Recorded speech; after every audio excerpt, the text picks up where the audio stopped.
Fala galerinha do xadrez, tudo beleza? Pessoal, nós vamos ver aqui uma partida da rainha de Katwe. Katwe é uma favela em Kampala, a capital da Uganda. E aqui então a Fiona Mutesi, a rainha de Katwe, ela está de negras jogando contra Yonhon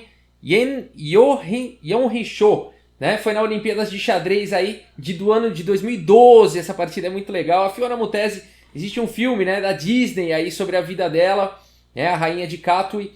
E muito interessante, ela conseguiu coisas maravilhosas aí com o xadrez na vida dela e na vida de outras pessoas.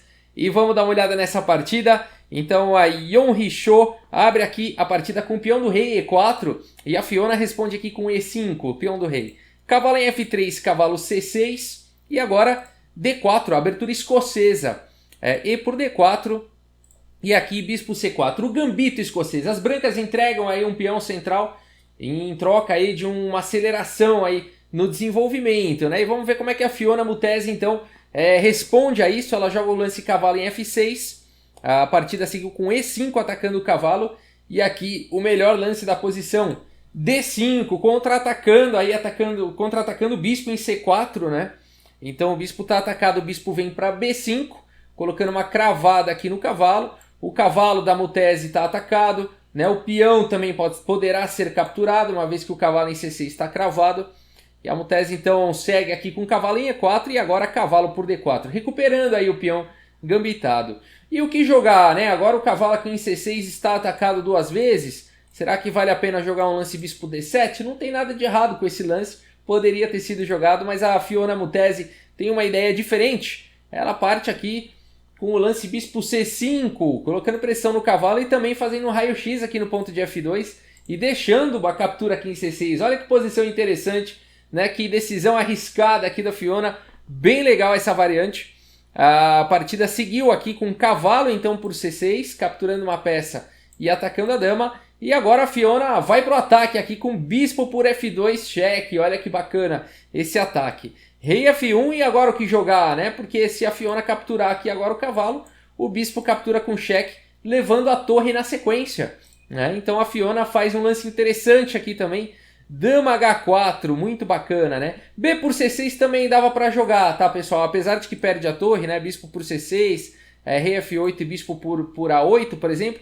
Aqui as pretas ganham nessa variante, tá? Por conta de bispo A6. Então isso que é bem interessante. O rei não tem mais para onde ir, né? E as brancas têm que entregar a dama aqui, né? As pretas depois vão capturar a dama com cheque e ainda ganhar o bispo aqui na sequência, tá? Então na verdade as brancas não poderiam capturar a torre aqui nessa variante, teriam que jogar um lance como dama D3 e o jogo vai embora. O jogo segue interessante com chances aí para os dois lados, tá? Mas não foi isso que aconteceu na partida. A Fiona, ao invés de capturar, ela preferiu jogar um lance também muito interessante, o lance dama em H4. Olha que partida bacana. A partida seguiu aqui com bispo em E2, então o bispo volta aí para proteger o rei. E agora a Fiona segue com B por C6, capturando aí uma peça. Legal, né? Bacana. Outra possibilidade aqui, alguém pode ter ficado curioso, né? Não daria para jogar, por exemplo, o cavalo por A7, abrindo o cheque descoberto? Daria também, tá? Então depois de C6, por exemplo, daria para jogar cavalo aqui por C8, né? Torre por C8 e aí depois bispo em E2, e a partida segue aí com equilíbrio, também seria uma possibilidade, tá bom? Mas a partida aqui seguiu diretamente com bispo E2, a Fiona segue com B por C6 e agora cavalo C3 desenvolvendo. Cavalo por C3, B por C3 e aqui a Fiona vai para uma ideia muito interessante. Ela faz um lance bispo D4, olha que loucura, né? Ela está ameaçando checkmate aqui em F2 e também está ameaçando o peão aqui de C3, né? Esse lance é bastante interessante, ele tem muitas ideias por trás, a gente vai ver como segue a partida. C por D4 e agora roque, então a Fiona sacrificou aí o bispo, né, para ganhar esse tempo, o poder da roque, e ela quer jogar com F6 aqui e atacar o rei da adversária. A partida seguiu com bispo em E3, agora F6 seguindo com o plano, E por F6, torre por F6 cheque e rei G1, o rei se escondendo aí. Bispo F5, trazendo mais peças aí para o jogo. Dama D2, né? Por enquanto as brancas estão com uma peça a mais. Será que a Fiona tem compensação? Vamos ver como é que segue aí a partida. Bispo em E4, H3, né? E agora dama G3, ameaçando checkmate aqui em G2. Bispo F1 protegendo e agora não dá para sacrificar aqui a torre, por exemplo, pensando em eliminar o defensor aqui de G2, porque a dama está protegendo também aqui em G2. Então a partida segue com torre de A em F8 e agora a torre E1. Bispo por C2, olha que lance interessante aqui da Fiona, ela está realmente indo para o ataque, né?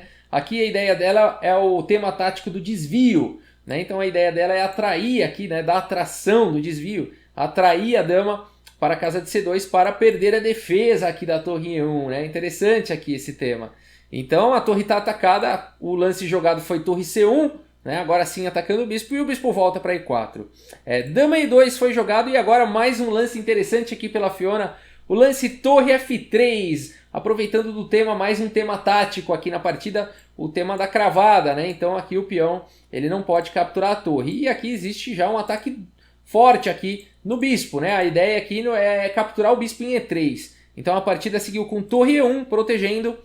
E nessa posição a Fiona vai para uma sequência fantástica. Se você quiser dar pause nessa posição e tentar encontrar o lance, como continuar esse ataque aqui das negras, né? Então se você aí, espero que você tenha encontrado aqui a continuação da Fiona, que foi bem bacana, usando aí o tema tático do desvio, né? Então primeiramente aqui jogando torre por E3, olha que bacana, sacrificando a qualidade.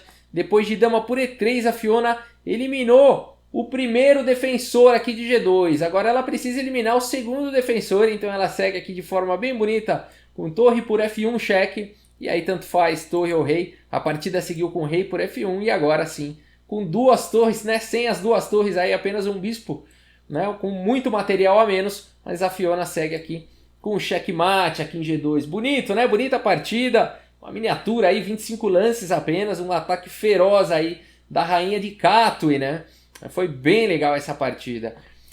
Não necessariamente o lance bispo D4, isso aqui que vale a pena comentar, tá bom? Vamos voltar lá, onde ela começou a complicar tudo ali com o lance bispo D4, nessa posição. A Fiona faz o lance aqui, bispo D4, atacando o peão e também ameaçando o checkmate. É um sacrifício, né, do bispo, porque o peão simplesmente capturou, né? Então não necessariamente, pessoal, esse é o melhor lance da posição, isso que é legal, tá? Aliás, o computador nem gosta desse lance, o computador prefere lances como bispo C5 ou bispo B6, com a ameaça do checkmate e o jogo vai embora, tá? Mas é interessante dizer que nem sempre numa partida real, né, entre seres humanos, o melhor sacrifício é aquele que tem uma continuação, né, sólida, né? Muitas vezes o melhor sacrifício é aquele que desestabiliza o seu adversário ou sua adversária, né? Então aí dependendo da situação, né? Então a gente vê, por exemplo, o Magnus Carlsen contra o Bill Gates, né? O Magnus Carlsen contra adversários ali mais fracos, né, do que ele. Ele faz sacrifícios ali que contra um grande mestre ele perderia, né? Mas ele sabe contra quem ele está jogando, ele sabe se ele vai desestabilizar ou não. O sacrifício, no final das contas, a grande utilidade de um sacrifício é desestabilizar o adversário. E é isso que a Fiona fez aqui, né? Com muita maestria, foi muito legal essa partida aí, com esses montes de sacrifício. Vamos ver mais uma vez rapidamente aqui a sequência, olha só. Né? O bispo, depois o roque, aí esse ataque, né? A torre. É bacana a ideia do bispo em F5, né? Agora a dama aqui em G3 pressionando, dobrando aí as torres. E agora o primeiro oferecimento aí do bispo, né, em C2. E aí o bispo volta. E agora a torre F3, né? Uma sequência de lances provavelmente que foram surpreendendo. Cada lance aqui foi surpreendendo o adversário. E aí o arremate, né? Torre por E3 desviando a primeira defensora. Torre por F1 desviando a segunda defensora. E aí a sequência aí de arremate com checkmate. Bacana, né?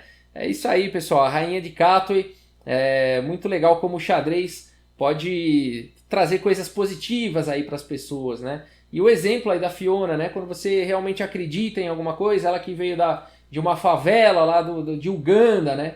Mas ela acreditou numa possibilidade diferente e foi atrás. E mudou a sua vida, com certeza, a vida da família dela e de muitas pessoas. Beleza, gente? É isso. Espero que vocês tenham gostado aí do vídeo. Muito obrigado pela audiência. Um grande abraço para todos vocês e até a próxima. Valeu!